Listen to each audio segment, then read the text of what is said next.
ధన్యవాదాలు అధ్యక్ష.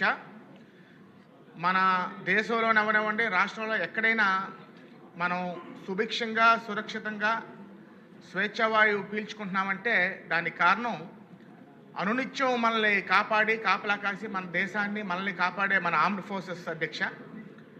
అదేవిధంగా మన ప్రభుత్వం 1963లో రిటైర్డ్ ఆర్మీమెన్ ఎక్స్ ఆర్మీమెన్కి ల్యాండ్ 2 ఎకరాల నుంచి 5 ఎకరాల వరకు పెంచడం జరిగింది అధ్యక్ష.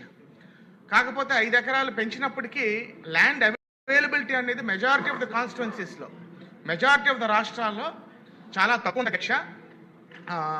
కాబట్టి ఇళ్ల స్థలాలు ఏవైతే ఇస్తున్నామో స్పెషల్గా ex service men ex military వారికి అట్లీస్ట్ ఒక 4 నుంచి 5 సెంట్ల వరకు ఇళ్ల స్థలాలు మనం ఇవ్వగలిగితే కొంతలో కొంత లోటు మనం భర్తీ చేయగలం. ఎందుకంటే ప్రతి కాన్స్టిట్యున్సీలో వేలాది కుటుంబాలు ఎక్స్ సర్వీస్ మెన్ చాలా దీనస్థితిలో ఉన్న వాళ్ళు కూడా ఉన్నారు. కాబట్టి దాన్ని తమ ద్వారా ఆ రిక్వెస్ట్ని ప్రభుత్వానికి దృష్టికి తీసుకెళ్తా అధ్యక్ష. మరొక ముఖ్యమైనటువంటి విషయం అధ్యక్ష, అది తమకు పర్సనల్గా చెప్దాం అనుకున్నాను. కాకపోతే ఇది రాష్ట్ర వ్యాప్తంగా ఉన్నటువంటి సమస్య. ఇది ఎమ్మెల్యేల హక్కులకి భంగం కలిగించే సమస్య కాబట్టి హౌస్ దృష్టికి తీసుకొస్తున్నా అధ్యక్ష. ప్రజాస్వామ్యబద్ధంగా ప్రజల ఆశీస్సులతో మన అధినాయకుల యొక్క ఆశీస్సులతో ఎమ్మెల్యేలుగా ఎన్నుకోబడ్డాం అధ్యక్ష. ఈ ప్రజాస్వామ్య దేవాలయంలో సేవ చేసే అవకాశం, అదృష్టం, స్థానం కల్పించారు మా ప్రజలు. అయితే తమరు ఎమ్మెల్యేలందరికీ కూడా అనేకమైనటువంటి అసెంబ్లీ తరపున ఇచ్చి ఎమ్మెల్యే కార్ స్టిక్కర్స్ మీరు తమరిచ్చారు.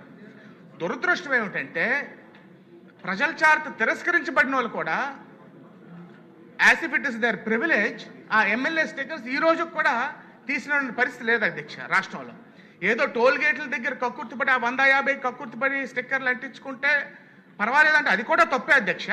కానీ ఏమైనా ఆ స్టిక్కర్ పెట్టుకొని అసాంఘిక కార్యకలాపాలు చేస్తే కొంత ప్రమాదం ఉంది అధ్యక్ష.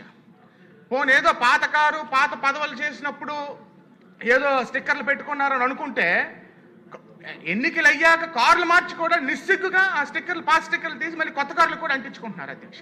అంటే దానివల్ల నాకు ఇబ్బంది అని కాదు, కానీ ఒక ఎమ్మెల్యేగా ప్రివిలేజు ప్రజాస్వామ్యబద్ధంలో లక్షలాది మంది ప్రజలు ఓట్లేస్తే గెలిచినటువంటి మాకు అవమానంగా భావిస్తున్నాం అధ్యక్ష. నాకైతే నేను అవమానంగా భావిస్తున్నాను. దయచేసి తమ స్వీపింగ్ ఆర్డర్స్ తమ స్పీకర్ గారితో డిస్కస్ చేసి తక్షణమే ఎవరైతే ఈ అసెంబ్లీలో సభ్యులు కారో వారు ఆ ఎమ్మెల్యే స్టిక్కర్స్ ఇమీడియట్ గా తీసే విధంగా తమరు చర్యలు తీసుకోవాలి అధ్యక్ష. శాంక్టిటీని మీరు రిస్టోర్ చేయాలని నేను కోరుకుంటున్నాను అధ్యక్ష.